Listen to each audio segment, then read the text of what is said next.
Neko Mimi is nice. Neko Mimi is nice. Neko Mimi, Neko Mimi. Neko Mimi is nice. Yes. That is the intro. Hello, good evening, everyone here at the Manga Raiders Happy Hour. It is very nice. My name is Vacant, otherwise known as Simon. Wait, my name is Simon, otherwise known as Vacant. I have a cold, so my accent is a bit different. Yeah, I remember the cold when your accent changes. That was crazy. Introducing to my virtual circle and to my virtual right is the Manimal, the animal, the rock star of the ages, and the sir, the der. Also, the pass us on is Lego, who has a cold that actually changed his accent too. Yeah, that's me. Yes. I'm Lego. Oh no, wait, we're both Lego. Oh shit! Who's you're who? Lego. I'm just Coryn, who has a cold. Yeah, he but has an didn't actual change cold. My accent. Yeah, Coryn has an actual cold, and Wait, he has some other weird infection then. Coryn's Are you dying, sure it's not possibly. Ebola, Coryn? It's not Ebola. Okay, because I'll totally start singing the Ebola song. But yes, I'm wishing you. Whoa. What's the Ebola song? Like, you guys don't know the Ebola song. It's probably a song about Maybe Ebola. this is maybe like a thing specific to you. This is a shame. is it the Black Eyed Peas parody? I have Ebola, la la la. It's the yes, exactly. Ebola, la la la la. Everybody has Ebola, la la la la. Exactly. So you knew the Ebola song after all, and you just pretended you didn't. Well, I am Lego. I've just got a cold. That's all. You know. Yeah. Remember that horrible Yes. cold that turns Africans English and English and English Afri? I can't say that. You tried. Lego, That was an Lego, attempt. I've always wanted to say Lego. I'm impressed by your British accent. Like it's just like tip top, like dapper, like really good. It's just impressive. Well, you know what I mean, mate. They call me absolute raw Mordecai. You know what I mean? But yeah, what show is this? This show is which episode? It's the Manga Raiders Happy Hour episode 193. Okay.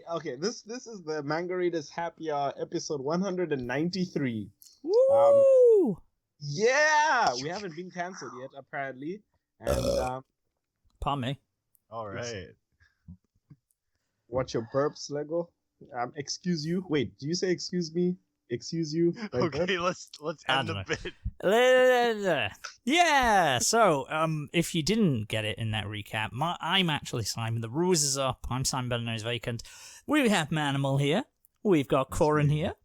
And, of course, the return of Legomaestro, the one and only, the enigma that he is. Mm-hmm. Yes, I've been busy kidnapping. There you go. Well, There you go. said it. He's still on the run.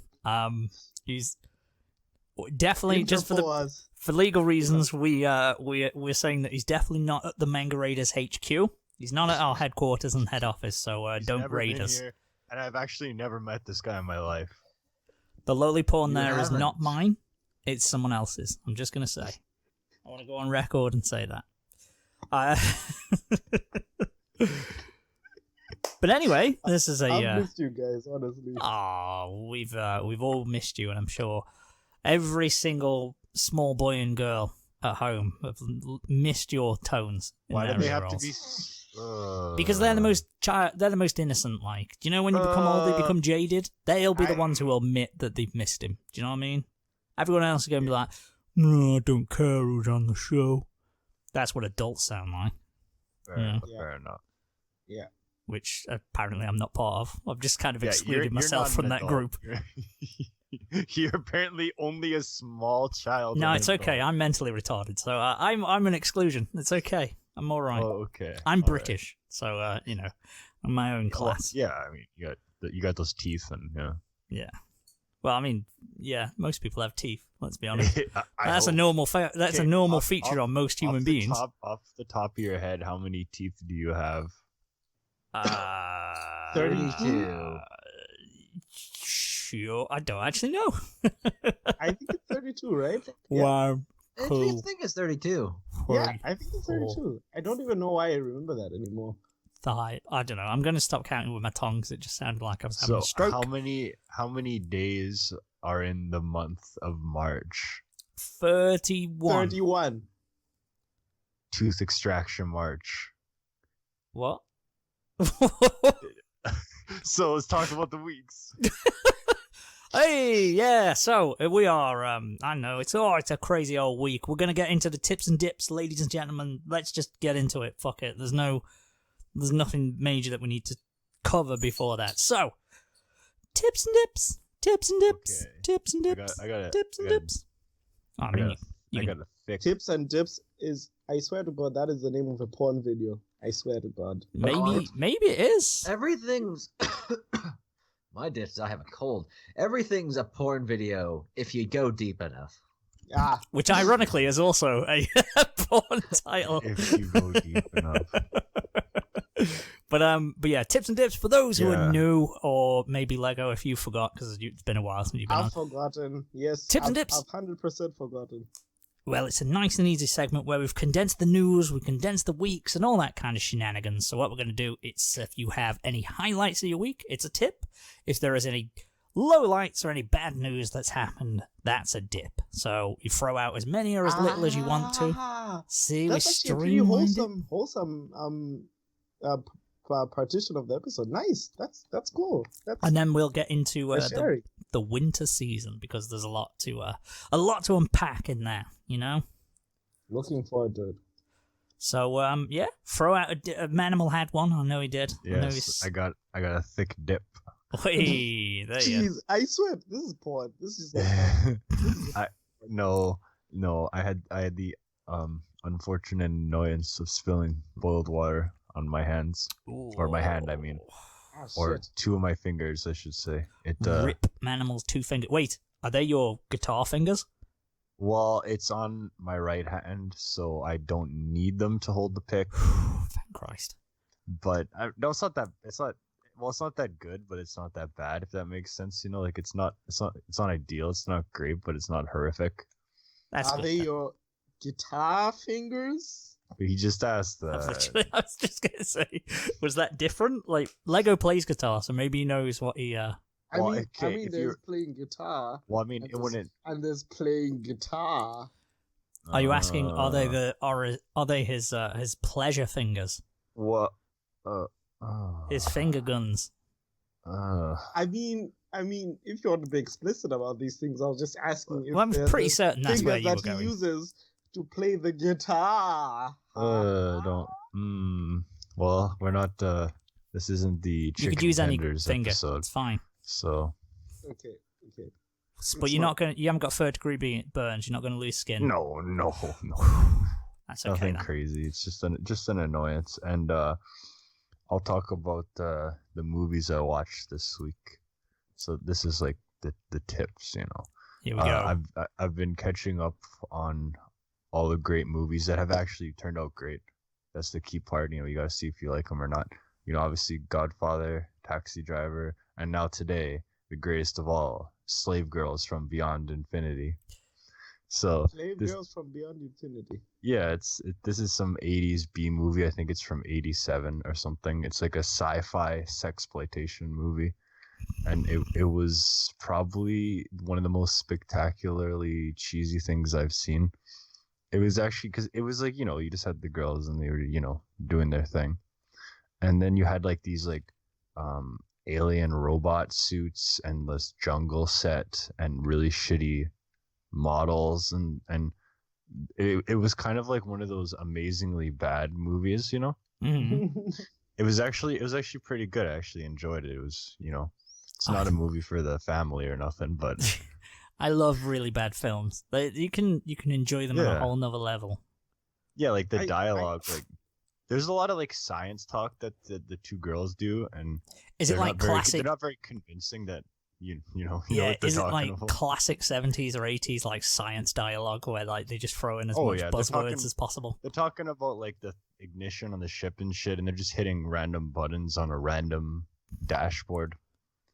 And yeah, but that's like most of science fiction. It's just buttons, man. Random. The Millennium Falcon, it's all random buttons. Oh yeah, Millennium Falcon, the Enterprise, none of those buttons are labeled. Like on the Millennium Falcon, like they got fucking buttons on like the back side of the ship and up top. Like why there's so many? What do they all do? You know? Hey, you don't know. One could be for lights. Well, windscreen wiper. I'm sure if you go to like I don't know Wikipedia or whatever the Star Wars wiki is. Every single button is labeled with a function. I have no doubt. There is, but also like that's the like the genius of like a good actor like Harrison Ford. I'm also gonna reference Alan Tudyk in Firefly. Is that they were set down in front of a console with nothing but random ass unlabeled buttons, and they started deciding which things did what to make the performance, more real. I never thought of that. Because you'll notice, like, every time Han Solo wants to do something, he witches up and flicks the little switches above his seat. Every time. Yeah. Those are the key ones, yeah. But, yeah, this movie, it was enjoyable if you want your cheesy 80s B-movie sexploitation sci-fi film. I also watched The Elephant Man, which was not any of those. Was it not a sexploitation film? It sounds like one. It definitely wasn't. This is David Lynch's movie after Eraserhead. It's the one about the actual real story about the guy who like looks all crazy and shit, and he's in like London and stuff, and it was pretty good. I didn't know it was a real story, and I didn't know the guy actually looked like that, so I was like, holy fuck. It has like, it has the weirdness to it, the David Lynch weirdness and stuff, but it was actually really sad, and the ending of the movie is just like, oh no. Yeah, it's not a good one. It doesn't make you feel good. What got you into watching these films, like the I watched Godfather, and it was like watching the next level, like finally like finding like I finally just started appreciating movies, and because I actually watched one that was like the best thing, besides Star Wars, and I was like, holy fuck. And I never thought about like acting or anything like that before until I saw Pacino in The Godfather, and then I was like, dude, okay. You need to direct a movie or act like in some capacity, as indie as possible, as comfortable as possible to you. Just like try it out. But yeah, I've just been watching these movies now, especially De Niro ones, because I just not obviously the good ones, but Elephant Man was good. I like that movie. It's not something I ever want to watch again. But what's Elephant Man? It's the one about the guy with the deformed like head and shit like that. Yeah, he was born with like some super rare disease that made him like really sort of disfigured, and he had a huge he's like a circus attraction until this doctor Anthony Hopkins finds him. And then he like brings out the kind, gentle soul in him and stuff, But people judged him for his appearance, and and they made him into like a circus thing. Didn't Michael Jackson try to buy his bones? That's one of those crazy rumors about him that may or may not be true. Apparently. Well, there's a rumor that he had like a cryogenic freezing chamber that he slept in or something. Did he? It was something like that. If that was true, it wouldn't shock me. Obviously he didn't, but yeah, I mean it's the same thing as Walt Disney's Frozen Head, right? Yeah. Which is again not true. Hey, Futurama has told me that's true. So, but and speaking of De Niro, I watched Analyze This, which was actually surprisingly good. It was like it's a comedy where he's the mob boss who starts having like panic attacks when his best friend gets shot in front of him. So you see when you've seen like all the mob movies, and now you see De Niro in this role, and he's kind of like the tough guy, but now he's breaking down. And probably one of the best scenes of this movie is where he's putting his tie on, and this insurance commercial comes on, and he starts breaking down and crying in the bed. Like you would love The Sopranos. This is a really good movie. This was a really good movie, though. It was really funny, and De Niro, it was a great comedic role. There's this running joke where he just points at the guy and he goes, "You." I can see how that speaks to your humor. That's something you'd enjoy. Because he just keeps you. Yeah. The whole premise, or at least the beginning of The Sopranos, is that Tony Soprano's a mob boss. Well, he's a capo or whatever, but he's having anxiety attacks, so he has to see a therapist. So it's fascinating. Fucking love The Sopranos. This movie it definitely like has a little bit of a message. Like even tough guys could be like this, but it's not that serious. Yeah, And yeah. it's amusing because you got like all the WAPs in this movie from like Bronx Tale and Casino and stuff like that. Like they all come together, so it's not like it's just random people in a spoof movie or All anything. the Like WAPs. it's the guys. All the WAPs are there. Can I say WAPs if I'm not Italian? Sure. How offensive is WAPs? Can I give you a pass even though I'm? Can you give me I the don't think I W? would. Oh, mate, I'm think I collecting these would. motherfuckers like Pokemon cards. I wouldn't say WAPs in like New York or Long Island specifically. Hey, you but fucking I think WAP! You in England are probably safe. Is it like I'm fine to make Mexican and Jew jokes? Because don't get me wrong, there's plenty of Jews in No, in you're England. also not okay to make Jew jokes. A Jew joke, because there's a song, right? That's I needed you, right? I needed you, but the way she sings it is I needed you, Well, yeah, and all I hear is I need a Wow. Jew every single time. It's a lot of those songs where they pronounce you weird, like Need a Jew. I need a Jew. I love all Jewish people. I love Israel. Israel, great. Just want to say, just in case we get taken off YouTube. Just a disclaimer. Put it out Okay. there. I also love Mexicans as well. I said that. I had nachos tonight, so you guys are doing something right. I love people on a. That's not. No. I love people on a person-to-person basis, but I love you guys. The cartel, the coke. Fucking we are brilliant. never going to make it to episode 200. You're going to get us all murdered first. I love the people that I love, but anyways, Analyze This was a good movie. Yeah. What are you watching these movies on? Like TV. I'm just downloading them because fuck Netflix. Netflix is just. I'm not gonna watch what they want me to watch. Whoa. Fuck that shit. They don't even got good shit Whoa. on there. They just put shitty ass Whoa, movies from like let's the not go 90s too and far 2000s. here. We all know that Netflix summer is our Lord and Savior. No. They have Fuck off. all Netflix That is- leads me. fuck That off. that leads All Netflix does is give you all these choices, but then you just spend forever looking and watch like Community or something. Okay, that leaves me very Well, that's nicely. why you gotta know what you're looking for. Well, Like they don't- Netflix is great if you want they to don't see got- documentaries. And They don't got what I want on there. You've Well, left me. that's You've fair. left me with too perfect of a segue that I'm gonna have to interject. Yes. Take it. I'm done anyway. You're talking about Netflix. Can Oh, we it's introduce a stepping up new the game, segment? is it? Netflix is stepping up its game. yes. Not for you Yes. guys, but for me and Lego it is. So Netflix has acquired the rights to 21 Studio Ghibli movies. films Oh, in why do Europe. people gotta shit their pants over the stuff that you can just download it and just have in like 2 No, seconds? Because this it's is important. easier to No, get. It's more important than that. It's like So- acknowledgement. It's like Yeah, It's- yeah. I think it's a good. I think it's I mean, we've always mentioned it before, but I guess with people who say you wanted to get someone into anime, that's the kind of thing that you sort of direct people to, or that's what people Well, go. I Don't guess look at that's- 7 Deadly Sins / That's- whatever. That's more casual than Yeah. saying, Yeah. Here, download BitTorrent and just go to this link. Okay, here's this site called Kiss Also, Anime. you Ignore all the shouldn't- porn pop-ups and watch you an should episode be of Free. polite enough not to steal from Ghibli, Yeah. right? You can steal from A1 Studios all you want, but Oh, you don't God, do yeah. that to Ghibli. Yeah. yes. Pay for Ghibli. They got more Ghibli- money than me. Ghibli is like perfectly recommendable from the anime scene. But it's like I totally understand someone who watches anime, like it's hard to recommend stuff from it, but like Ghibli is like it's solid stuff. It is Yeah. good. Well, anime Good. as a whole, it's a media, isn't it? Like, so it's Yeah. sort of like telling Oh, yeah. someone. It's like if someone goes, "Oh, I like anime," it's like saying, "I like movies" or "I like games." cartoons. Yeah, exactly. It's like, well, which ones? I like Nekomimi. It's like normal. Oh yeah. What Yeah. kind of Nekomimi? Like you like the ones with the pink ears, the blue ears? I'm pink ear man myself. The but subservient yes. ones, low self-esteem, daddy issues. They're the Nekobumis that I would go for. The Different types. There's We all the we different like types. different things. yeah, it's true. But How how many Ghiblis have you seen actually, Vacant? I've only seen 5, I think.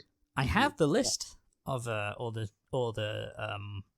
movies that Netflix are getting, so that'd probably be a good reference.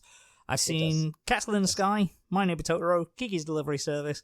Haven't seen Porco Rosso. I have seen Princess Mononoke bunch of times. Spirited Away a whole bunch of times as well. Very nice film. Arretti, the Red Turtle one, but I guess that doesn't really count. Howl's Moving Castle, and I've seen another one, but I can't think of what it is. Anyo?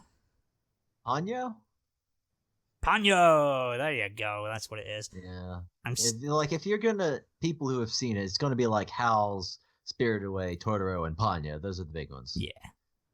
But don't sleep on Mononoke. Kiki's Delivery Service is still the only one I've seen, but I actually did quite enjoy that movie. It was pretty good. I'm ashamed to admit I haven't seen Kiki's or Howl's Moving Castle. Howl's Moving Castle's it's really it's good. It's like classic Ghibli. It's a nice one. It's a really nice one. I didn't know that it was actually from a book until later. I didn't know that actually. Reading the book as well. No way. But yeah, they have got like say 21 of them. So they've got Only Yesterday, Ocean Waves, Tales from Mercy, Nausicaa, Valley of the Wind, all of them. Nausicaa was also Ghibli. Damn, man, seriously. Yeah. They're so good. Such good films. Like you feel richer after watching them. It's just like, I mean, I love my guilty pleasure anime. I love feeling dirty after watching an anime. Just like I enjoyed that way too much, and there was like some seriously questionable fetishes in there or whatever. But I like Ghibli movies. You watch them and you feel good after. Yes, but that's for your psychiatrist to unwind later, not for the podcast. Yes, but is there a Ghibli movie as good as Redline? Yeah. I mean, Redline's good, but I wouldn't. It's apples and oranges. Yeah, I know it's so different. There's no Redline is high octane awesomeness. Redline is still the greatest animation I've ever seen. Granted, I would love to see Miyazaki's take on Redline. That'd be different. That'd be a hell of a thing to see. Is it the one where they're racing towards this thing that gets further from? Wait. They're just racing and it's crazy. Like I said, it has the most impressive animation that I've just ever seen in anything ever. The new film, I can't remember who's making it. The Weathering with You or whatever it's called. Yes, I don't know if you guys. Yes, that's interesting. That looks really I watched gorgeous. that yesterday. Oh, did you? Is it good? Yeah. It's the graphics are fantastic. It really got me in the feels gland. Not as bad as other films. The feels gland? Yeah, the feels gland. Feels gland. It secretes feels, you know. Like, it didn't get me. It didn't destroy me completely and make me super emo. But it's a really nice story. Just like, it's the sort of story that makes you think, romance. Very good idea. I'll give it a go. It's nice, and the weather, like, dude. I have seen effects there. I'm just like, you know what? I don't give a fuck.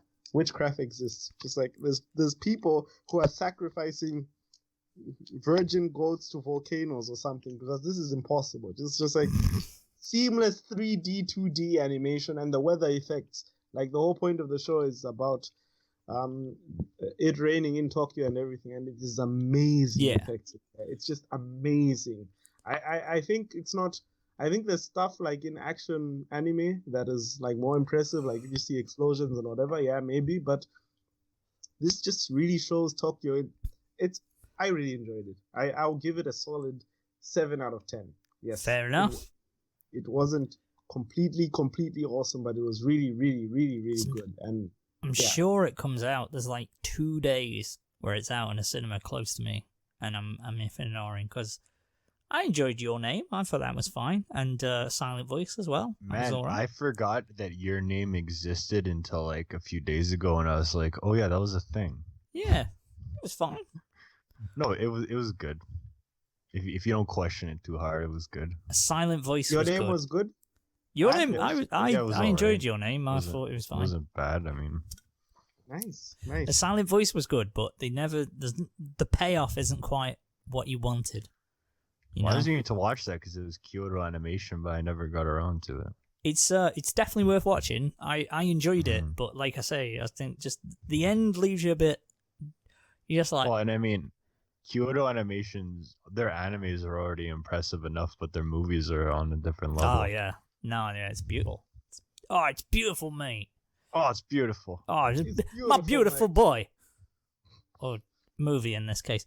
But yeah, so Netflix is getting loads of Studio Ghibli films, which is good. Stepping up that game. Stepping up that game. Nice. Very nice. But yeah. What else have we got? Let's think about this. Is Netflix adding things to its library the equivalent of like 20 years ago or 15 years ago, people being like, oh yeah, this old thing is coming back to DVD special edition? Yeah. I don't think so. Like from what you explained, they've left out some things that are just that are really good. Like they're not collecting everything, but they're. But it's just like if like this is like, I don't know, a Star Wars special editions coming out in '97 or something like that. I was gonna say, because it's like a free for all to fight for licenses. It's like the equivalent to stuff coming back to DVD, but like a decade or so ago. Yeah, totally that. It's just that as a professional pirate, unfortunately, sue me. I'm so sorry. I'm a terrible human being. I'm a professional pirate, but I don't know how I'd get Ghibli films easily out of a streaming service like Netflix. There's always a way. Like no, like how would I get them? Like I'll go to a local DVD store and like the actual Amazon. Yeah, buying them because I don't think they're on a streaming service. Well, I bet on Amazon it's going to be like from a Japanese shop and totally. No. I don't think they're too expensive. They definitely have whoever the fuck publishes it versions. But I was looking because I'm kind of like, I want to buy some of these movies that I really love, but there's still Blu-ray prices are still not. Thanks. I'd rather get them on VHS anyway. Yeah. I can totally get that. Wait, do you have a VHS player even now? Oh yeah. Like I said, when I watched The Deer Hunter on VHS, it really added to the experience. Like it legitimately. I'm not being hipster. Like that's a little hip. That's a little hipster. Watching The Deer Hunter on VHS, legitimately, it added to the movie. It made it feel more cozy or something like that. Like it made it feel like I was watching an old thing. You know? Don't lie. I mean, you were watching a VHS. Well, yeah, of a VHS of a movie from '78. Yeah, but still, like, and even today, I went to the thrift store and stuff just to see if I could find some VHSs. But you never find what you're looking for when you're looking for it. So. Yes, that's the charm, just like you pick up random movies. Oh man, I wish I was born in the blockbuster age. I mean, I was. It's still you were. It's a whole thing. Oh yeah, we're undeniably in the most extreme age of where every movie that comes out is almost like a stupid fucking blockbuster or something. I mean, the store blockbuster. Oh yeah, Blockbuster. That's not a store. Just like browsing. It's the same thing that happened with me with this freaking record player. I had no idea where to start because all the good albums are too fucking expensive. So I went to the bin where they just sell the $1 albums, and it was just nice picking out something at random and playing it and saying, okay, this song is shit, but this song is really, really nice. And that's the fun experience. That's the fun of collecting albums, though. You can still go to places and get cheap shit. And if it's $1, you look at the cover and you're like, it could be something or it could be nothing. Yeah. How many do you even have by now? Records? I haven't counted in a while. I don't know. Maybe like 500 or something. I'm not 100%. Well, I've been collecting for 10 years now, so when I say collecting, I mean like I don't buy multiple copies of an album. I buy something because I want to listen to it, Yeah. Speaking of albums, that segues nicely into a tip. Eminem released an album. Yes. Music to be murdered by. This Negro goes ham. He does not take any. You sure about that, Lego? I swear to Godzilla, Eminem does not care, and it is awesome. I don't know if it's as good as Kamikaze, but I don't know because I need to let it sink in. I need a few more listen throughs of it before I make a decision. I'll be honest, I don't want to shit on you guys, but I didn't like Kamikaze. I thought it was a very like trying to reclaim what he had before kind of album. You will not like this one because it's more of that. Manimal here too. Yeah, like it felt like he was just trying to just be something that's over, or you know, like he was trying too hard. Oh no, it just felt like it was. I didn't feel the soul. He was flexing skill in Kamikaze. I mean, and he's lost his anger. He's not. He's rich, dude. He's not pissed anymore at his mom. I mean, you will never get that edge. Exactly. Like, I mean, if Kurt Cobain lived longer, he would inevitably have lost his edge because. He would have become okay. Eminem will never be. I do love. I hope. It's a good album.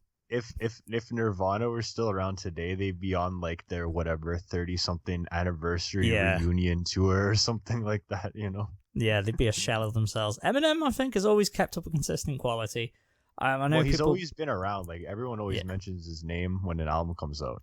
Even when I mean, it's funny now. Like I guess because it's 2020 and this is where we are. Is that like Eminem is cancelled? Was trending because he dared to mention a line about the Manchester bombings. Yeah, and the what was the other night? It's an album full of these mass killings. It's Eminem. These people could not survive the 90s if they went back in time. Yeah, it's like there are a few more albums in his back catalog that you are not going to enjoy if you didn't. By like all the other rappers from the era too, though, you know, not just Eminem. Like, but the whole here's the line. Here's what pissed people off. This is the line. It's in Unaccommodating. It's the second track. Well, the first proper track on it, I guess. Yeah. He says, "I'm contemplating yelling bombs away on the game like I'm outside an Ariana Grande concert waiting." Yes, that showed up in BBC. I was like, "Are you serious? Are you seriously being shocked at the lines that people are saying he's making light of?" You know, children dying, and it's like, nowhere does it say that. Obviously, he's not. Where? It's a fucking pun. And in the very next line, he talks about Saddam Hussein. No one's fucking mentioning that. It's just, it annoys me. Mm-hmm. People don't care about tragedies after a certain amount of time. It's like, it's okay to joke about that once it's gone past. But, it's a great album, so I suggest everyone listen to it. I'm just waiting to see if Kendrick makes a new album this year. When did the last one come out? 2017. Definitely due one then. Or maybe it'll be like a surprise drop, like this Eminem one. Oh, it seems like what all these guys do now. They just surprise. I reckon Kendrick would surprise drop it as well, following the footsteps of Eminem. Yeah, like I think Damn he surprise dropped that album, if I'm not mistaken. Just kind of came out of nowhere. So. I think what did Kendrick do that resonated with you a lot? That has always interested me. Well, I like his storytelling, especially on Good Kid, Mad City. I think he paints a very vivid image, and also musically, his songs. His song "Love," for instance, I really like that track because it's a nice thing. But a lot of his songs have they're kind of catchy, you know, like obviously. Swimming Pools is the one that everyone remembers. But going beyond that, on Good Kid, Mad City, the song "Sing About Me, I'm Dying of Thirst" is probably the most impressive rap song I've ever heard in my life. You know, like it's a really long song. I fucking love that song. I just no, I'm not saying it's a bad song. I don't know. I mean, you're the guy who likes more rap than me. Like me, when it comes to rap, I like Ice Cube's first few albums. I like Ready to Die. And they're not bad. They're not bad choices. That's not bad taste. You might like Joyner Lucas then. He was on. He does a lot. He does like the "I'm Not Racist" song, where he basically does like the two sides. So he does like a white person and just a black person. Obviously, leans a bit more in favor of the black people. That is a good song. That is a really good song. I listen to it a lot. But yeah, I don't know. Something about Kendrick's music definitely got to me a little more because I think there was more involved in the overall production, especially in To Pimp a Butterfly. Like that album is a very good production. You know, it's not just like all these other like the hi-hats clicking and stuff like that. Like, I was going to say, I suppose you'd notice a lot more of that kind of thing, like because you've got a lot more knowledge about the music and shit. I like Damn, even though it was, you know, it was less of a big album than the other two, but it was still just enjoyable song to song, and there was something about just the general tones of the music that I liked with that. Yeah. So something about Kendrick got to me where other modern rappers have not. I was gonna, well, they're few and far between, with modern rappers. Well, yeah, as far as actual rapping. Roxanne. Oh God. But pull a bullet in me. Yeah, like I still like, again, I like Ice Cube a lot. Like America's Most Wanted is still a really good album. You know? It is. Just because he has that aggressive tone and just the way he comes at it, you know. That's like half of my gym playlist is like fucking Ice Cube. It's great.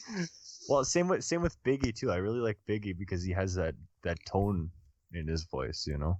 Do you listen to Tupac at all? Or I listened to his album, the one that has the song for his mom on it. Dear Mama. That album, the one where he recorded a part of it when he was in jail or something. Me Against the World or All Eyes on Me? Yeah. Is it Me Against the World? Yeah. Because all Eyes on Me is like really long, so I didn't feel like listening to that one. Great list. Great album. Tupac Shakur. Yeah. Anyway, speaking of albums, so next month Segue. is February album writing month. Oh, hey. Can I get a tip or a dip from you guys? And if you're going to be releasing your rap album, expect me and Lego to have some things coming for that for sure. Yeah. Thank you for introducing it to me. By the way, it's just like I'm ashamed that I didn't join National Novel Writing Month, but I love these things where you have a month to do something and you just go ham. And the last time that I did this, it was fun as heck. So I'm looking because the site is FAWM, just FAWM.org, I think, or something like that. Visit it. Make your albums. Make your collaborations. Just post your lyrics. I swear, you will find someone. It's nice. Like the goal is for February make 14 songs, but it's a good community. And because people always comment on your stuff, and you can see people's songs when they're coming in and stuff, and it's a good little bit of motivation, and it's a lot less daunting than the other version, 50 songs in 90 days. That is during the summer. Wait, there's a 50-90? Oh yeah, I've done 50-90 as many times as I've done FAWM. So, damn, 3. I started. This would be the 4th one. So yeah. So 50 songs in 90 days? Well, I only accomplished that once. The first year I got 50 songs, but the following years I did not. But this year for FAWM, I want to get started on my 20th album that will be called 20. Very, very appropriate for this time of the year, of course. And wink, wink. I want to make it have some more, like some Kiss kind of riffs in there, like. Because in order to get inspiration, I thought I had to do the Rocky 3 thing, go back to the beginning. Yeah. And I was just like, always a fair try, but I was like, I'm just gonna learn some Kiss songs again, and it seemed to work pretty well. Like, it just got to start where my musical beginning was to just kind of get it going again, Where are you on your musical journey right now? Like, are you still developing your style? Like, it's still pretty solid that you're doing the complete albums, but I keep on thinking like you're going to like explode in a different direction. Like, I want to. Maybe you're going to go on a stage at a point, or like I mean, now I jam with these guys, and we've been coming up with songs. Mostly, it's wait. It hasn't been like humans? My songs, but pretty soon we're gonna have some at least demo recordings. You are jamming with other humans. Yeah, finally, for once in my life. It took me long enough. Holy shit, man. These lucky bastards. Are you serious? Wait, when did this happen? When did this happen? Are you serious? 8 months ago. Oh, God. I'm missing everything. Oh, my God. Well, I haven't really talked about it because it's not anything yet, but you never know. That's awesome, man. Dude. It's a different experience. It's because like when you make one man band music, you're like a man on an island, you're doing everything yourself. Because when I make my music and my albums, I got to make all the judgments, I got to do everything, and sometimes I'm like, I wish I could just not do all this, and I like to just be a part of something, And I know the feeling. I mean, one of my favorite moments in music are always with impromptu jam sessions on a train or whatever, where people are singing along and just like, it's really nice. You got an energy going. I've had the time of my life just shaking an egg rattler. Oh yeah. While someone is playing an awesome riff on the guitar. I love jamming. I was confused then when you mentioned the train, and I just had the image of you shaking an egg on a train. No, that did happen. On the train, it's usually guitar, but yes, somewhere else it's. Dude. Yeah. So, are you going to make a band? Like. Well, I mean, we're not great yet, but we're working on it. We got like 4 songs, and we'll see what happens. I didn't write any of the songs or anything. I'm just playing the guitar and drums and stuff. But he says just playing the guitar with his years of experience, so he's selling himself. Disclaimer for the audience. But it's like I say, I like to just be a part of it instead of having to do everything like with my own music. Yeah, I totally get that. But yeah, I don't know. I think because I definitely have like a style, but I always want to do new things, because the best thing you can do when you make music is to try to find new places to go. And if you think about it, like I've always wanted to make stuff that sounds like J-pop as well, and I've never pulled that off yet.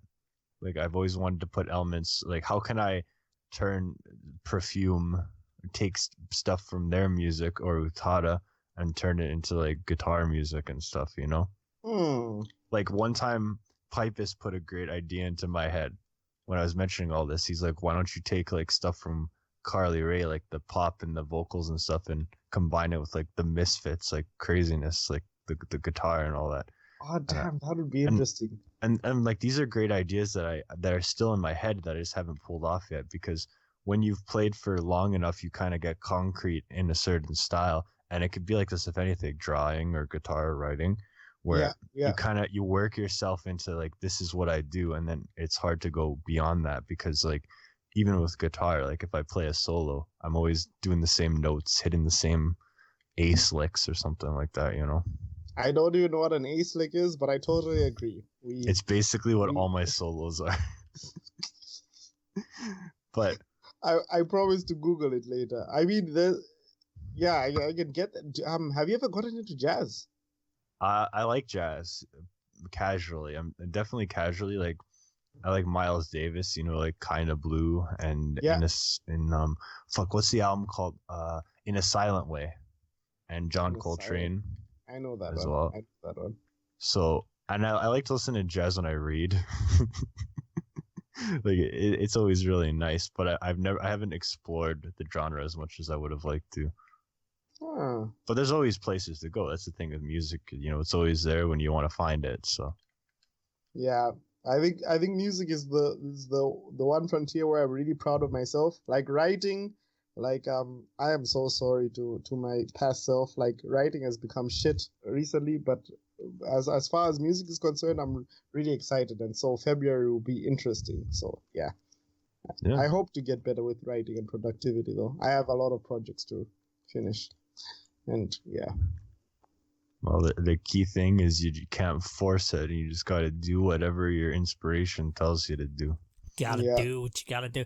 These month-long things are hard. These journeys. The slightest snag will fuck you up. Yeah, like, well, it especially seems like every year, Simon, you're coming, you're like, November novel, right? NaNoWriMo. Yeah. And then you can't get on the forum. It's always something. It's always, how far did you even get in NaNoWriMo? I ended up copying it all onto Google Docs, putting it onto my phone, and then pasting what I got onto the thread at like near the end of the month, because I wrote just a bit a day, and then I just posted all that. Yeah. Okay. I is the benchmark 50k in the month? 50k. I got nowhere close to that. And maybe 8k, honestly, 10k. A good benchmark is if you just did a bit every day, though. Yeah. Like that, there was a couple. That's a positive thing to set for yourself. That was the idea. I thought I'm never ever going to do 50k. That's not my style. I don't write that fast. Like that's just not the speed I write at. And there was days where I could afford 20 minutes. I tried to donate an hour a day, but there was times when it was like I can literally only fit in like 15 minutes, 20 minutes. But I thought that 15 or 20 minutes is better than nothing whatsoever. So even if it was just like a few sentences or a paragraph, I'd just put it in. So yeah, I ended up posting it. I think it posted. I don't know if it was readable, because posting a lot from your phone is, by God, horrendous. Man, it was so bad back in like 2007 when I posted on the Transformers message board, the Smosh message. Oh Jesus Christ, the Smosh message board, Knox Corner message board, and Film Cow message board on my PSP. That was the greatest challenge of all time. I went on those 4 message boards with my PSP and just tried to type it out on that thing when I was just like laying in bed, and I was so amazed because that was before I had a laptop and an iPod Touch or anything. Yeah. So I was like, I could go on the internet in my bed. This is amazing. I'm gonna post on TFW, and it just take forever. Just like because you gotta individually type each letter. Like ding, ding, ding, ding, ding, ding. One time, the most embarrassing thing I ever wrote on the internet that's thankfully not around anymore. On the Bionicle message board I used to go on, there was a poetry. So I was on this message board ever since I was. I wish I could see that. Hold on, I was on this message board. I joined this board a month after I turned 10. So go on. So in 2007, when I was 11.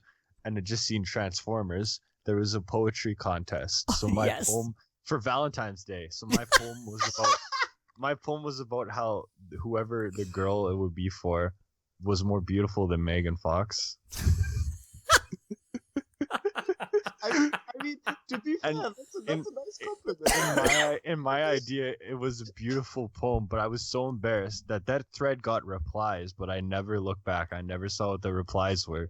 Okay, Manimal. Are you saying this thread no longer exists? For the sake of humanity, please. It doesn't. No, they erased all the old messages on that forum. Ah. That shit's not up anymore. If you work a loss of cultural history, this is like, I mean, if you're an admin for a Bionicle forum and just so happen to be listening to this, come on, guys, I got enough embarrassing recordings of myself that I think we can let this one slip. But the Megan Fox poem, I mean, Megan Fox is pretty. There's something about poetry that just makes it brings out terrible. The most cringe, especially when you're 11. Oh, and you're 11. typing on your PSP. Oh god. PSP poetry episode title. We're gonna have to that's gonna have to be it. We're gonna have to make a poetry contest for Valentine's Day. Oh yes. Wait, Valentine's Day is this year. Oh yeah, it's February. It is this year. Yeah, it's every year. I mean, I know it's every year, but I mean, I sort of have the feeling that I miss all the important events. Like, I am just so hyped for Sonic release day. So, okay, the challenge is going to be, on whichever episode falls around Valentine's Day, we're going to have to do a Valentine's poem, but it's got to have Sonic in it somehow. Oh, yeah, of course. So it can be from Sonic, themed around Sonic, or to Sonic. You make my heart race as fast as Sonic, going around the loops. It's... Wait! You make my heart beat as fast as Sonic. You're making me move like I'm robotic. Wow. That is like poetry you drop when you're about to ask for marriage. Just say, damn. Marriage. It's like, wow. I'm collecting rings. Wait. Oh, fuck. Hold on. Let me think for a second. I could go supersonic, but after I beat Eggman and. Oh wait! After beating Eggman and what all the victories bring, I am here to offer you this fine wedding ring. Hey. Damn! Hey!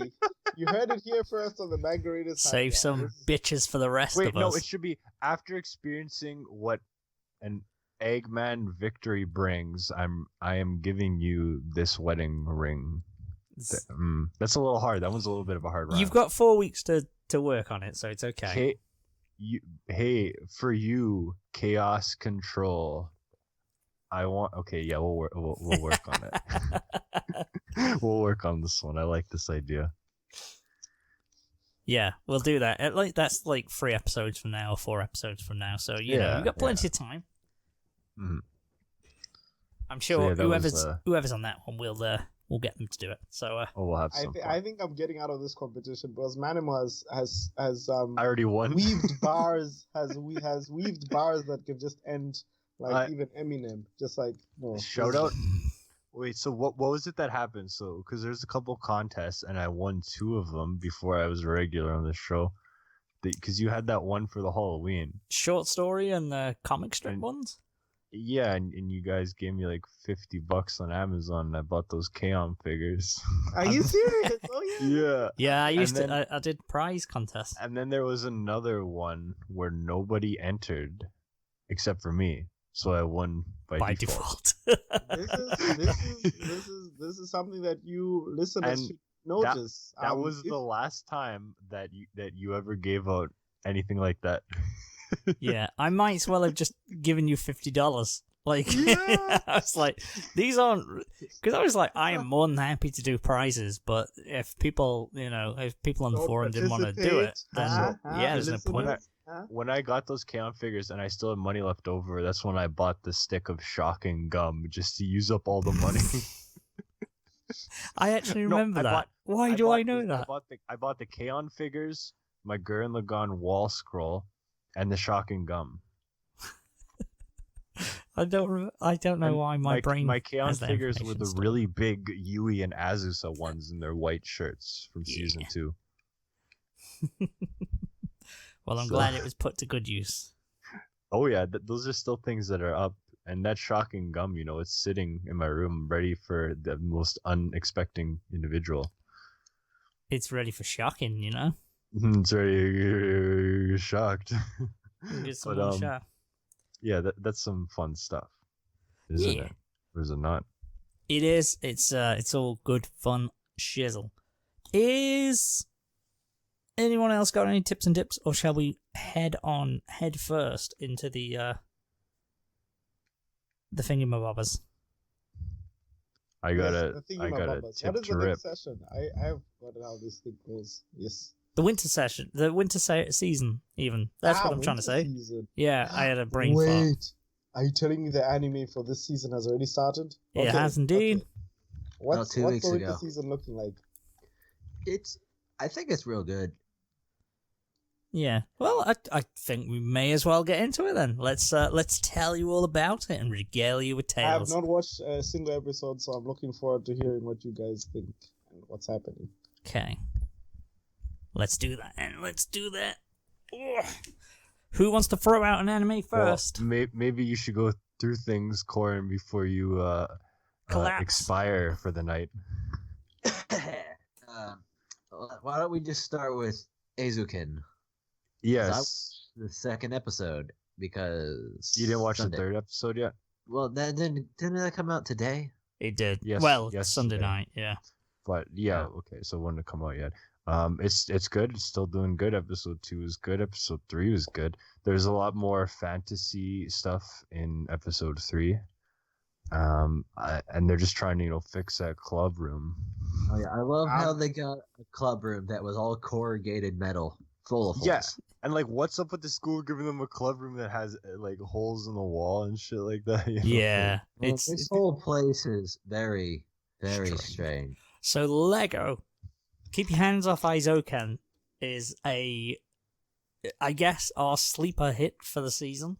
I think all 3 of us are agreed. What does Eizouken even mean? It's motion picture club. Yeah, film club or something.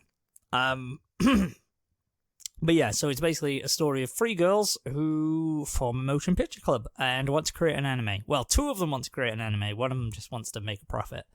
And the way it's stylized and the visuals and everything, it switches between so many different animation styles, and it shows, because she's an animator, the main girl. More importantly, it's a tale about people that are passionate about the medium, and it's a tale about how much they love anime and animation and all the intricate details involved in animation and stuff like that. Yeah, it's a show about passion and details, So are they kawaii? No, I mean, one of them is the model girl, I guess. Yeah, the Yes, model but, girl like, it's- is. They're not really- I'm losing my interest. Yeah. Just like just No. They're not really it's drawn in a beautiful. style to be like kawaii. Lego, I think you should actually check out an episode of this because it's really good. I think you'll really enjoy far. it. It's conjured. We all pretty much agreed it's like Studio Ghibli vibes from it. Yeah. So definitely give it a red hot crack. But yeah, episode 2, we get the clubhouse, and we see more. What was the fantasy segment? The imagination segment. The windmill, wasn't it? Again, the windmill started in episode 2. Was it? I don't really. Yeah. It was a windmill. They also had like the helicopter thing. Also, shout out to their club advisor who just like walks up out of nowhere and going, "My beard is so heavy." Yeah, I this is forgot about gimmick. him. He just talks about how heavy his beard. I forgot about him, and then he shows up at the end of I'd love episode to have a 3 and heavy just says the beard. same Yeah. thing. Heavy is the head that wears the beard. Yeah, but no, this show again, it's real nice. It has a lot of heart in it, and I like episode 2 that they're showing you shit that you would have never known about, like the camera for animation. They're just like, this is how animation. You're like learning shit. Like, it's showing you like real world shit, you know. I like in episode 3 because my only question was when I was like, it's all well and good, but they need a story. Like, make a story because you need an idea for a story. They're just saying they want to draw backgrounds and she wants to draw characters. And then they came up with a story. Well, it's a story for a 3-minute short, but that was really cool. I was really invested in their little world. That was really cool. I think again, it's just a good show, and I think it's relatively simple. It's not gonna go anywhere crazy. That's not the point. It's just it's good. It's an experience to watch, I think. I'll try it out then. Yeah. Is it like the new Bakuman? It's not that kind of vibe because that was definitely more of a show that was more grounded, and this show isn't necessarily. It's in like a weird world, like it's in a normal world, but then it's not because like all the architecture is strange. Yeah, it takes place in like a dream version of Tokyo. Like, you know how you have dreams of like a place where it's that place, but it's not right. Yeah, it's basically dream Tokyo. Not that they're in a dream, but that's kind of the imagery.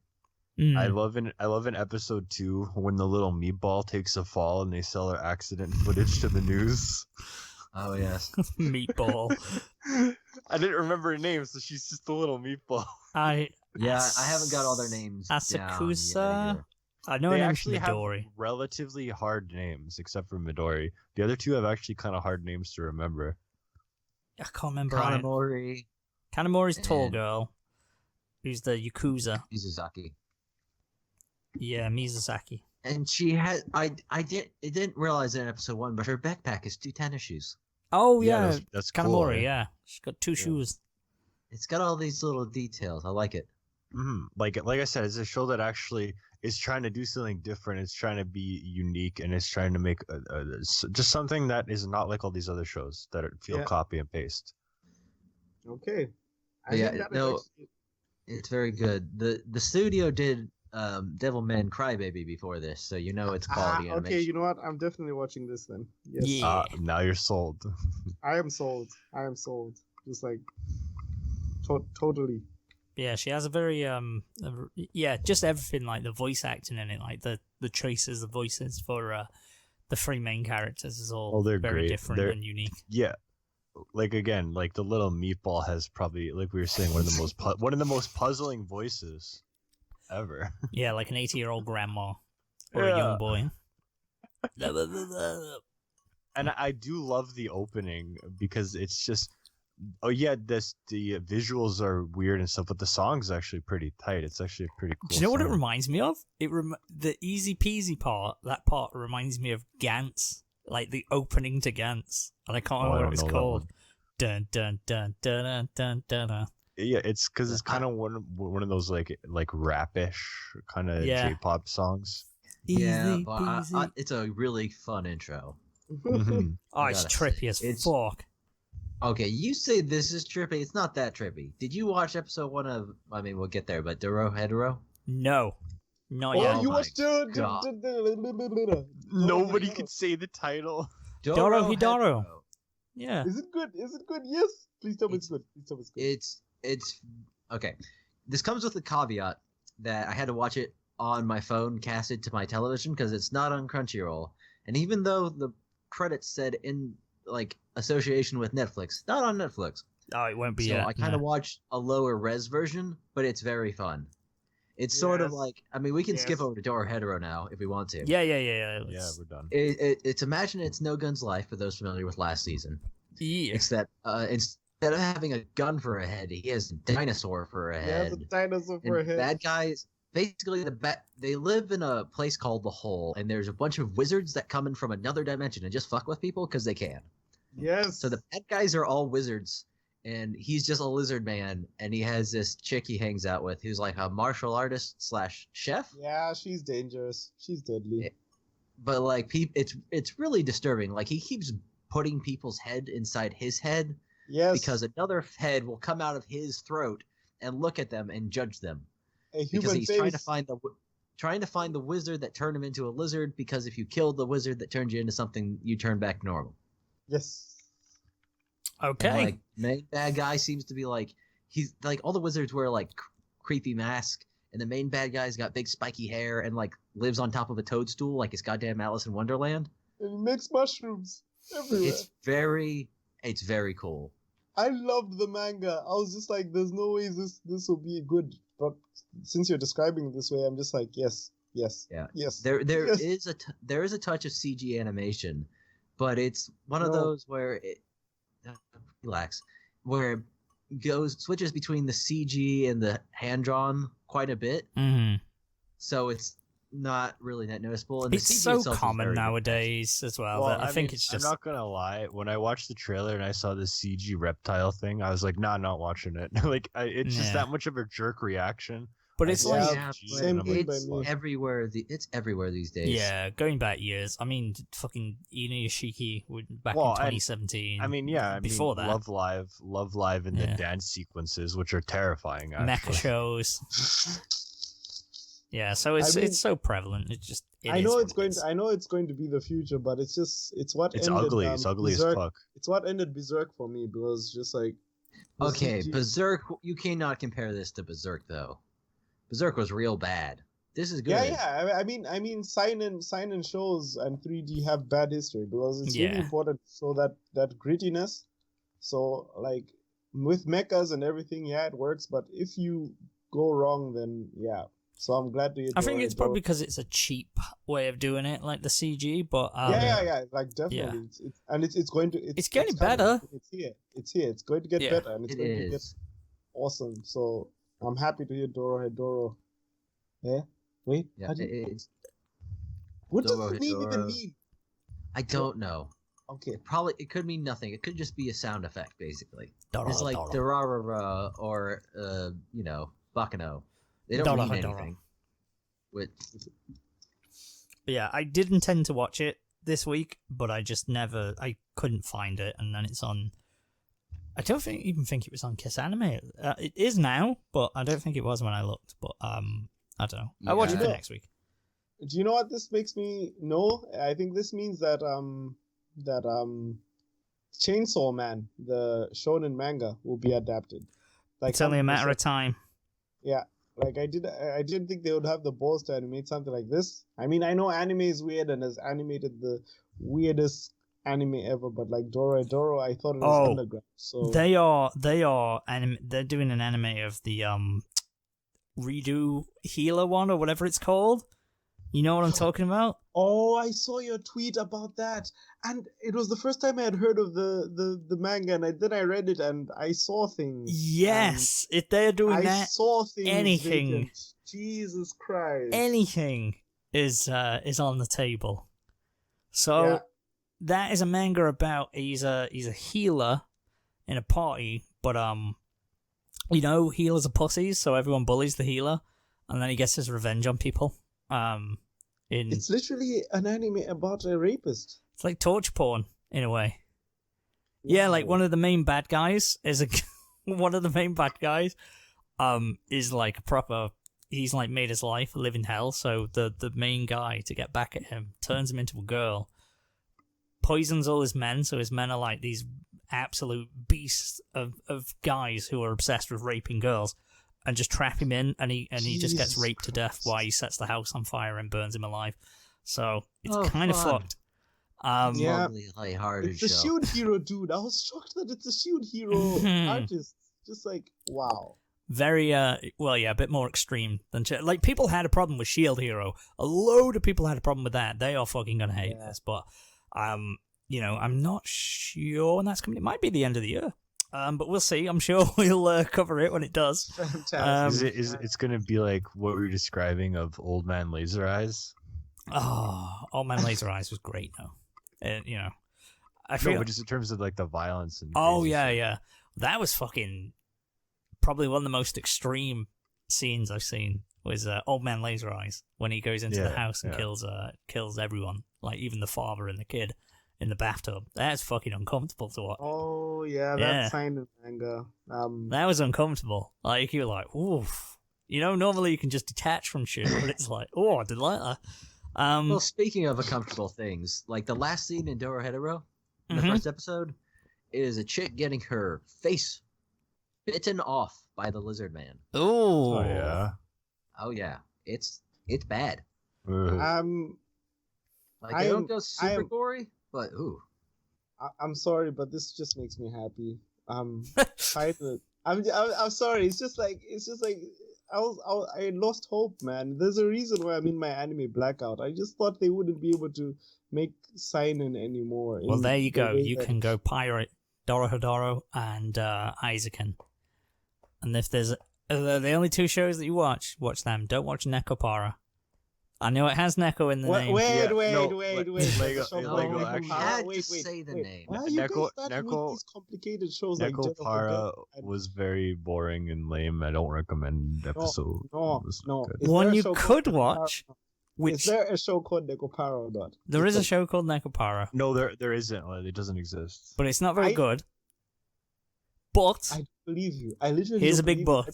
I've known you guys for a few minutes, but I don't believe you. A show called Nekopara. Well, one you might be interested in, one that has a cat girl in, which was, well, I haven't seen Nekopara, so I couldn't say if it was better, but it seemed more enjoyable, or I enjoyed it. It's set on Academy. Has a cat girl in. Has a wolf girl in. It has everything. Yeah. Has a sloth girl. Did you just watch episode 2? Yeah, I didn't catch episode 3. I didn't watch episode 3 either. Oh, okay. But episode 2 was, I like the sloth girl. I like that her gimmick was the narrator's talking about sloths, and then he's like, and they die. Yeah. It just cuts to her like educational. Big titty koala girl as well. I find that I've ended up liking the wolf girl now. In this episode, now I like her. Told you. Last episode I didn't, but in this one I was like, okay. Like the koala girl, I wasn't too thrilled about, even though her gimmick was amusing about just eating eucalyptus and wanting to find that one food that she ate. Tastes like eating and the wolf girl makes food that tasted like the nostalgic thing of eating koala or eucalyptus leaves out of her mother's ass. Yeah, and she's like, I remember where this dish came from. My mother's anus. And it's like, okay. So I guess to explain it then, like, Set on Academy is a show where there is a human guy who, well, it's a world that's inhabited with like animal girls and animal boys, and okay, this is heaven. Okay, fine. So I can let Power go. They all go to school together.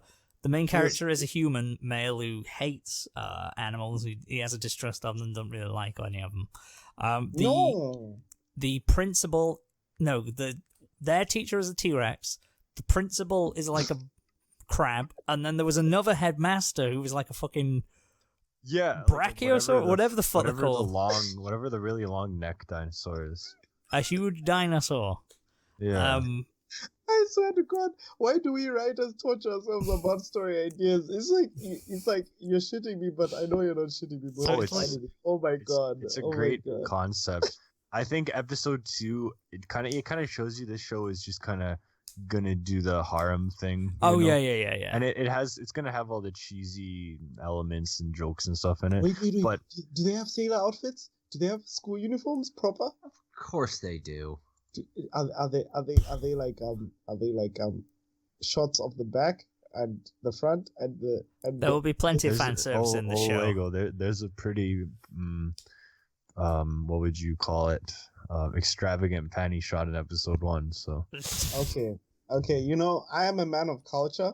I'm sure this show has a lot of narrative content that I'm looking forward to watching it and reviewing it with objective lenses. It's also educational. There's a lot of culture in it. Yeah, animal culture. Yeah, but no, episode 2 it was good.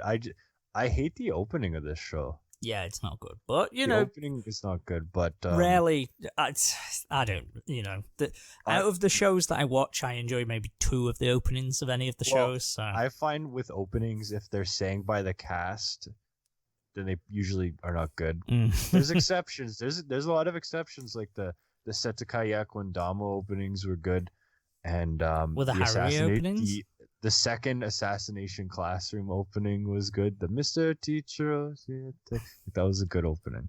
But yeah, they're not good. It's not, I don't like this opening at all. But the show, like, I think it's not amazing, but it manages to throw these jokes that are really amusing in there. Like I sing, like the eucalyptus leaves up the ass and the sloth girl. Wow. It makes it worthwhile for stuff like that. Yeah, it's a pretty run-of-the-mill harem show. I think it's going to hit all the same beats, but because of the animal twist to it, it gives it a new flavor of comedy, which is quite funny. Yeah, and like I said, I ended up liking the wolf girl in this episode because my complaint at the last one is that she was annoying, but now I'm like, hey, I kind of like this character, actually. I make it with love. All I heard was you ended up licking the wolf girl. Well, I mean, she ended up licking people in this episode, but... And probably every episode to come, but yeah, it's gonna be. That's uncomfortable. Well, I mean, that's what animals do, I guess. But no, that one was good. And do you have anything else to say about episode 2 or? No, I enjoyed it. I'm gonna carry on watching it. Yeah, I'll say something. I gave it a second chance, and now I actually do kind of like it. Asteroid in Love. I said it seemed very boring and stuff, but when I watched episode 2 and then I watched episode 3, I was like, wait, I kind of like this show. Like, there's a spark of something that's amusing. Like, the main character is like making this romance manga that like everybody has read it and she doesn't know. Yeah, you know, like whenever there's details about a character like that in a show, I really like that stuff because it's unique character details that make them into more interesting and lively people.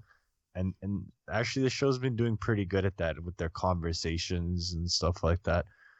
And I don't know, there's something about the dynamic. Like, they're not the most exciting characters in appearance or personality, but there's something about their interactions and stuff that's actually kind of amusing. And I'm like, I'll watch more, you know? Yeah. In a way, I think, you know, as far as characters and stuff go, this show's better than what we just were talking about with Seton Gakuen, you know? Like I do. It's not the greatest, but I kind of like this little thing that they got going with it. Yeah. And 22/7 continues to puzzle me. So this is the idol one of the season, and it just goes to show you idol shows have like 1/8 of the budget and effort put into normal anime. Most of the time, this show is just confusing as fuck. Like, so I was talking about how there's like this thing on the wall, and it's literally just called the wall, and it gives them orders and shit, and like everyone's like, the wall is absolute, we have to follow it. So they're all the idol girls are doing their thing, and the main girl is starting to get like bullied by this other girl, is like the top idol or whatever, and the main girl does like a shitty like audition thing when they're performing, but then the wall is like, she's the leader of the group for some reason, and then there's more angsty shit, and there's a lot of angsty shit so far with this girl, and this show is just weird. It feels like it belongs in like 2010 or something like that. The opening especially is just super dated. It's like an old style idol song, like a old AKB or something like that. Yeah. And there's a lot of weird, like, the opening is broken up by these weirdly out of rhythm talking parts. And it's not just like, you know, like never ending girls talk or something where they're just chatting. It's just like weird like angsty. It's an idol show, but with edge. Yeah, and like I said, it has this show is just like it's so I don't know it feels like it's from a different time, like and there's things with the wall that are like just like AKB 0048, which had like the producer was like this mysterious entity, I think, in the basement or something like that. It's just weird. It's a really like, why can't they just make a good idol show that's not Love Live? Like we have Love Live, that's good. I mean, it had the melodrama and stuff like that, but can we just have a really good idol show, please? Please? Like, this show is just, it's so confusing. I gotta keep watching it, but it's just so puzzling. I don't know what it is, but it's just weird, But either way, I think I found my 4 series to watch, and I'll stick with these and see what happens. Or there's something different with all of them, so we'll see where they go. Yeah. I am going to start with Eizouken for sure, because I literally don't know anything of it other than what you guys have explained, and it sounds really nice and unique. So it's the one to start with. That is my only New Year's resolution, to watch Eizouken.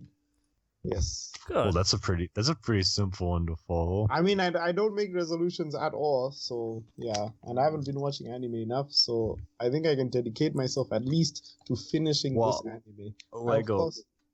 Like I said on last episode, I haven't been watching shows at all. I watched one I watched one series and I rewatched K-On! Last year. That was it. But Eizouken is the show that has made me glad that I started watching anime again with this season.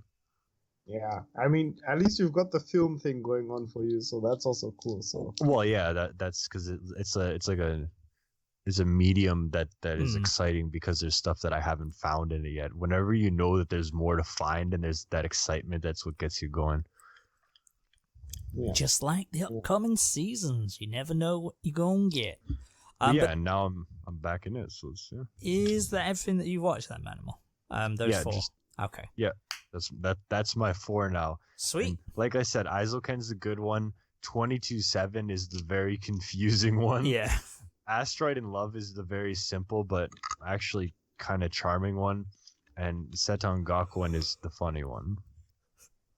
It's a good mix. It's a nice selection. I kind of fault it. I'm excited to give updates on 22/7 every week to see if this makes any sense. I'd love to know how that pans out because it just sounds bizarre. But it is. Coryn, what else have you watched then other than Dorohedoro and Eizouken and everything else? I have also watched the 2nd episode of Raikikoi? Yeah. Raikikoi. The Scientists Fall in Love one. I'm not super feeling it right now after episode 2. Yeah. Gonna give episode 3 a watch, but the joke's got to evolve. It's not funny in its way, but I don't see it carrying me for 12 episodes at this point. Not full length. Yeah, I was on a similar vein. I think, as we said, the show's going to be carried by the strength of its supporting cast, so the other girls, and we got introduced to the purple-haired or pink-haired girl who's definitely looks 10 years old, but she's their senpai. And she's just a drunk who plays video games and came in just to sort of cause trouble a little bit. Which honestly, props, but Yeah, it was a bit formulaic, what you'd expect. They cooked together, and Yeah, we'll see what happens. I want to know what the shorts dude deal is. Yeah, it was enjoyable enough for me to carry on watching, but it needs to do something more. Yeah, because it's full length. I don't know why it's full length. I don't know. It doesn't need to be full length. Speaking of better things, I watched the 2nd episode of Somali and the Forest Spirit, which was very good. We got an explanation that wait, who and the who? Somali and the Forest Spirit. He's a golem. He's not a Somalian. To Mori, no, yeah. So it's not Somali. Okay. It's Somali. Switch the A and the O around. But basically, it's a beautiful show. We find out that the whole thing is that the Guardian, the spirit, the golem who has no name really, besides Golem, I guess, is he's trying to find Somali's parents because she's a human in a world of mostly monsters. And his whole thing is, golems live for 1,000 years. I am currently 998 and a half years old. Wait. Was it you who wrote this is like Mandalorian for anime? Or did I read that somewhere else? Oh no, that's what I wrote, yes. Ah, okay, yes, okay, damn, okay, then I'm interested in this one too. Okay. Yeah. Take your word for it when we say some of the stuff's good. So it's really good. It's really beautiful in the background. In this episode, they meet a couple of ogres. One's like a healer, and one's just like an assistant, but they live in the forest, and they're like, get some exposition about like, why am I literally falling apart?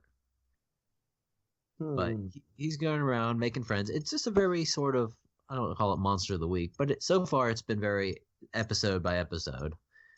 No real overall plot, but I think it's more of a travelogue kind of show anyways. Yeah. So it's real fun. I like it a lot. It's really charming. I gotta say that. Good? Is the music something to notice? Like, is it? I'm sorry, I just hear purring in the background. Is the music good? Purring. It's stopped now. It's gone away. Okay. Yeah, the background music, it's a very atmospheric show. Because like all the backgrounds are like super fantasy and like watercolored, and everyone's it's like really vibrant. So yeah, it's good music. I don't have too much to say for the intro and outro. The intro's fun, but it's not my get pumped kind of music. Nice. But if you're looking for another one to add onto the list, this is a very good show. Okay. It's not part of my resolution because I promised only Eizouken, but I'm interested in some. Eizouken. I don't know how to pronounce any of these anime. That's okay. Dodohero? Yes. Dorohedoro. Yes. Nani? I'm also watching another show, which I don't know if it's good yet, and that's In/Spectre. If you at least has a good repertoire, because the studio is Brainspace, who, if you're not entirely familiar, made Dorora, Bakano, and Spice Okay. They are competent. They are competent. Again, it's a very pretty show. But Lego, for you who have not been here, is about basically a girl is taken as a child and by spirits, and she is turned into a god by sacrificing her eye and her leg. Damn. So now she's a little older. She meets a guy who, as a child, ate mermaid flesh and some other kind of monster flesh. He's not specific on which, but basically the mermaid flesh gives him like immortality, and the other flesh does something else. But he's like super poisonous to monsters, so like they can eat him. Like in the first episode, a big monster eats his arm like right off, and then that monster just melts like it's the end of like he opened the Ark of the Covenant. Damn. And then the dude's arm just like Piccolo's back. Is it implied that he ate the mermaid flesh maliciously, or like he's guilty? He feels guilty. It definitely seems sketchy as shit, because it hasn't been in the first 2 episodes, but it seems like the main antagonist. It was kind of introduced at the end of the first episode. There is a woman in a crimson gown with no face. Damn. Okay. I don't like women in crimson gowns with no faces. I mean, yes, but she's got big tits. But it seems to be hinted at that it might be his. I think is a cousin or her sister. Basically, the girl lives in a hospital all the time because obviously she had her arm and leg ripped, or eyeball and leg ripped off at a young age. And then he visits the hospital to visit his relative, and that's why she noticed him and fell in love. Like it's a little awkward because she's 17 and he's supposed to be in like late college. But it's cool.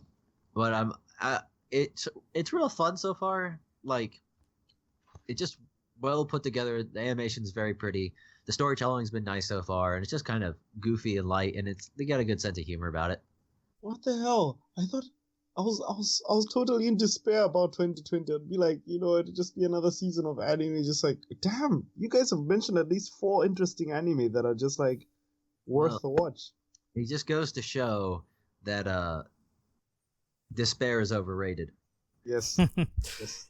You never know what's around the corner. I should mention that red dress chick has big tits and attacks people with an I-beam. Yeah, I mean that I was sold there. I was already sold by Nekopara, but yeah, I mean the anime that I'm hearing now. So yeah, I'm glad that you found 4 new shows that you find interesting. Here's 2 that you won't find interesting. Hi, boy. Are they Onagaru? No, wait, no. That's an insult to Onagaru. That was actually a really, really good anime. About to say, don't take that back on Onagaru. That's a fucking class anime. I watched the 3rd episode of Darwin's Game. Oh, that is a manga that I was not sure of. Is it a good anime? Not really. Ooh. It's one of them where you keep giving it a chance, where you go, I can see something, and there's a potential there. Yeah, because it's certainly ranked highly right now. It's getting a lot of talk. It's not bad looking. Like visually, it's fine. The premise is fine. Like say it's the premise that made me interested, but it just doesn't. It's a battle royale on a smartphone app, and you get special powers. You literally have a blank canvas to do whatever you want. And the end of episode 2 set up a special game, a survival game where they're all linked. There's 300 of them in Shibuya. They've got to get 300 rings, and you've got to have at least 3 rings. Somebody is breathing really heavily. I don't know if you're masturbating. Please don't be doing a dark side, Phil, whoever that is. It's not me. Thank you. If I don't think it's me. R.I.P. DSP. He's not dead, but his career pretty much is because he's filed for bankruptcy. But never mind. So Darwin's Game. So they go back into a survival game, and that's a cool. I like that idea of them having like an enclosed environment. He's been split up from Gasai 2.0. And she's trying to find him. And stop! You're gonna make Lego have another show on his list. He's stuck in this hotel, but everything's just mundane. Like what they're doing, where they're going with it, and if it was done better, you'd be really hyped for it. So the end of episode 3, he's stuck in this hotel. He's found a girl who's like the analyst or something her name is. Like her job is that she knows loads of things about other people. I don't know if that's a special power or what, but that's her thing. She's an information broker for people who play the game. She approaches him because she's like, you are the best chance, and I think you're a good person from what I know of you, so let's survive. They're trapped in the hotel because there is a guy who's called the Florist, and he has the power to control plants. And he kills people and he's blocked all the stairways with plants and controls the entire hotel. Your excitement is bleeding through the microphone, man. There's some cool visuals of like people who have like been deaf by plant, where there's like, stalks of flora just coming through like fingernails and shit. Okay. It looks pretty good. Okay. Or like a cactus has burst through like the inside of their eyeballs. It's Damn. They look pretty cool. Like those visuals were cool, but even that, it's just a bit meh. Like you're like, oh, okay, so they're gonna have this showdown with this guy who controls plants and is in the CCTV surveillance room, so you can see all the cameras, so he knows where they are. But it's just meh. Like the excitement's not there. It's just formulaic. Would be how I'd say it. It's just sort of meh. That's how I felt about the manga. I didn't even get past the first arc where he meets the girl who obviously becomes his ally later. It's very nice premise. The premise is something you can work with. You can definitely work with. I'm all about that. I love battle royale shit. Like I love that kind of thing, and also the hiding in plain sight thing, if that makes sense. The sort of where there's a secret game or there's this kind of thing going on, but it's hidden from the public, and you can't help. you can't get help from the police or your parents or anything. It's sort of Persona-like a bit, or is yes, that a wrong stuff like that. I don't know. It's just like. I suppose it's like the school kid by day, hero by night kind of thing. Like superhero comic books, like Spider-Man, stuff like that, where you're hidden identity and you that kind of thing. I love that shit. I love that part of Bleach as well. But then on this one, the way they handle it in this as well is like, people are like, I'm sure a girl fell off the top of a building. Where has she gone? And then all of a sudden there was like a noise and they go, I must go home now. So if this game controls everybody and can hypnotize everyone instantly to forget ever seeing anything and can teleport people, what's the point in having the game hidden? Why just have every fucker playing the game? Like, why have it hidden? I don't understand. About it too much. It's not worth this level of thought. I know. So, Darwin's Game. I mean, I can see why it's popular, but it's because it sucks. It's not. I might give it this next episode a chance. See if they do something creative with this florist guy, but I not got high hopes. And then the last thing that I watched was the second episode of Pet, which is still confusing as fuck. And I don't know if I'm going to continue good or it. Confusing bad? Bad. Like, so the premise is that they have a power to control people's minds, basically. They can enter your mind, and they can change memories, they can manipulate you to do whatever they want. They can hypnotize you, they can, make you fall asleep at the drop of a hat. Anything. So these guys go into this guy's head to alter his perception of one of his former friends, so it's basically to save his life, so he's not a suspect or anything like this bollocks. It's very homoerotic as well. So if you're into... Is this not like a yaoi bait show? Yes, it is. It absolutely is. I don't know if the two main guys are in a relationship or not, but they did have like a little water fight, and they hold hands, and so maybe they are. Man, I don't is that know. Rocky 3? It's not Rocky 3. And then the guy who they went into his mind to sort of change his perception of his friend, they seem to be like very, very close, but not, not close enough to say they're in a relationship, but, very close. Okay. So I don't know, but I think it is a yaoi bait show, and it's just none of the characters seem interesting. The concept, again, you could do something with that, where there's like, Yakuza who have these hired assassins who can basically command you to commit suicide and all that kind of stuff. That's interesting, but they've not really introduced anyone else, and it's just meh.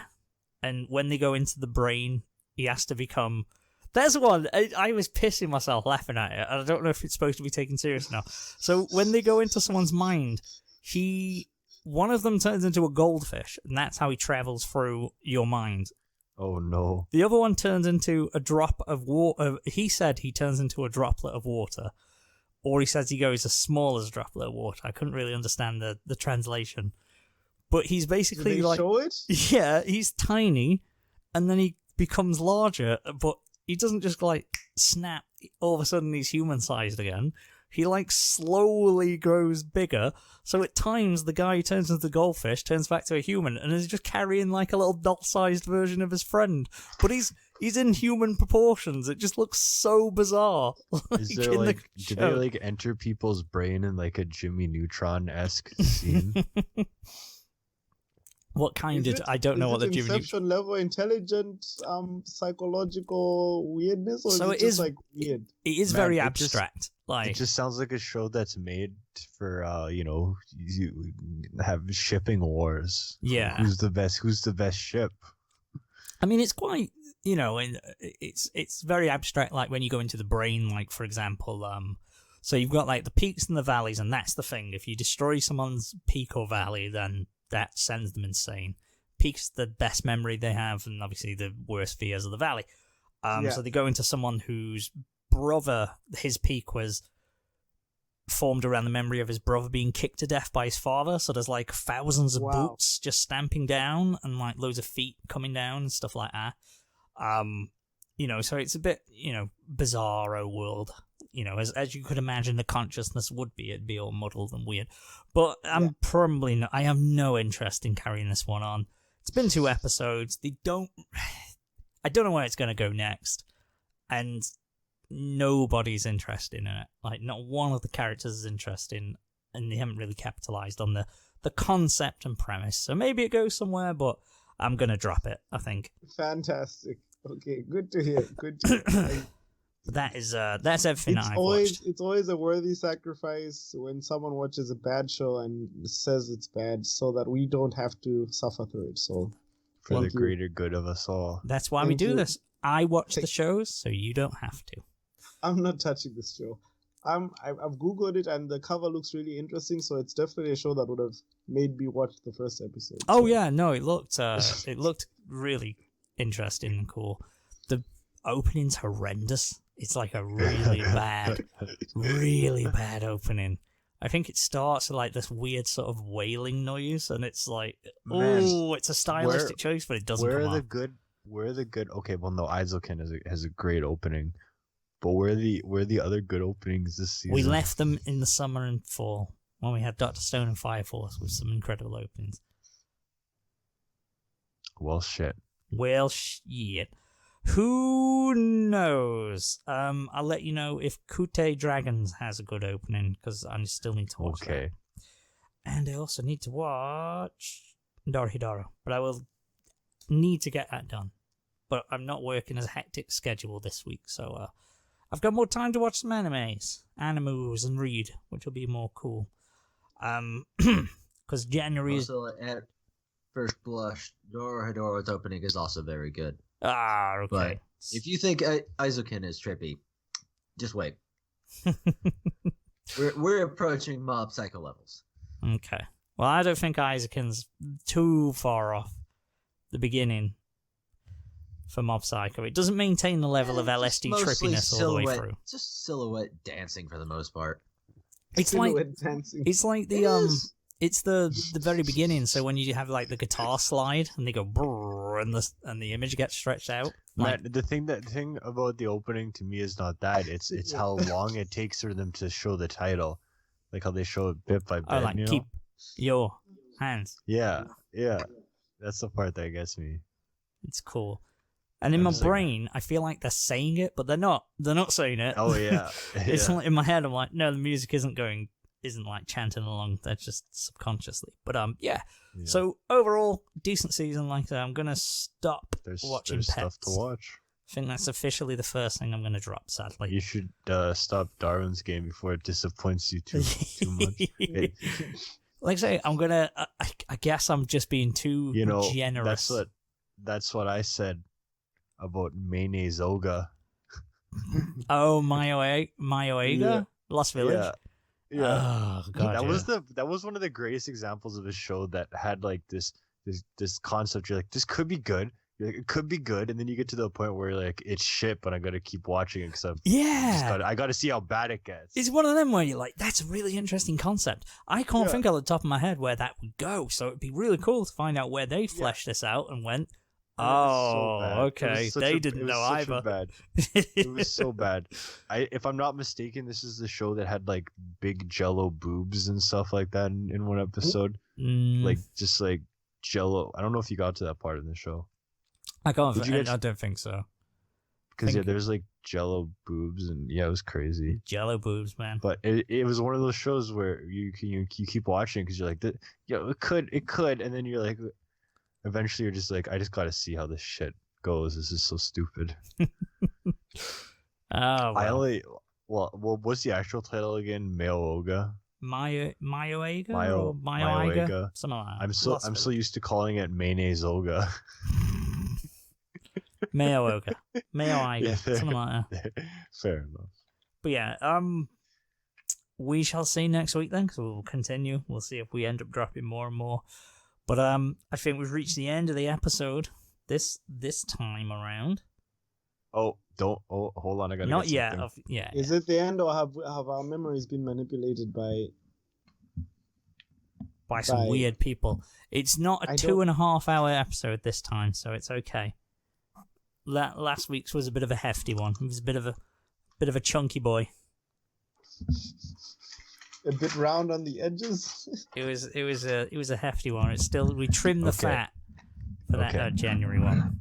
So back to my segment, Lego to tell you what it is. At the end of every episode, I'm gonna make a song. Hey, what? Hello? Oh no, cut out. Oh no, Manimal. Wait. He's going to make a what?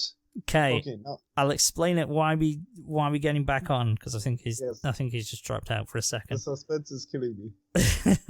So, Manimal, his goal is to make a song by the end of the year, and he's going to do it one note at a time. And at the end of every episode, he's going to play a note for us. Where he is, I don't know, but Okay. That is actually an interesting project. I mean, we'll see how far it gets, because I don't know how many 52 notes, I guess, could give you a riff. That could be a nice riff. It would be legendary.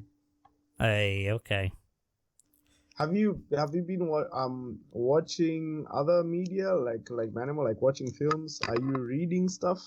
I watched The Witcher. That's probably the last series of something yes, I watched. The Witcher. Yes, And January, it's a tradition where January's become Junji Ito month for me, so I always ask for some Junji Ito books at Christmas. Oh, dude, the last couple of years.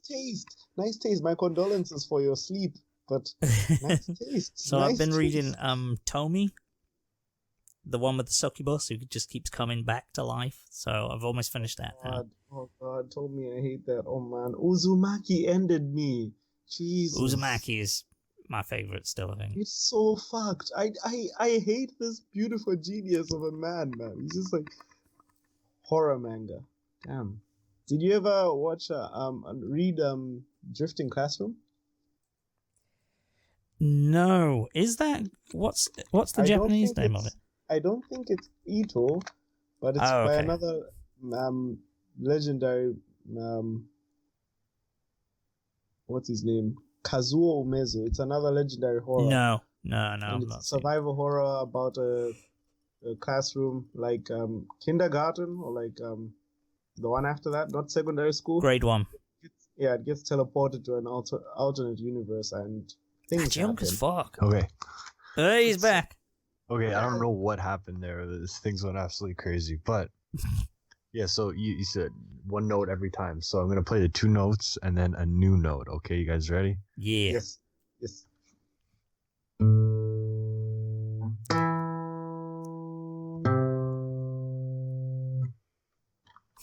That's tune in next time for the next note. Yeah, only for the next note. Tune in just for that, not the show.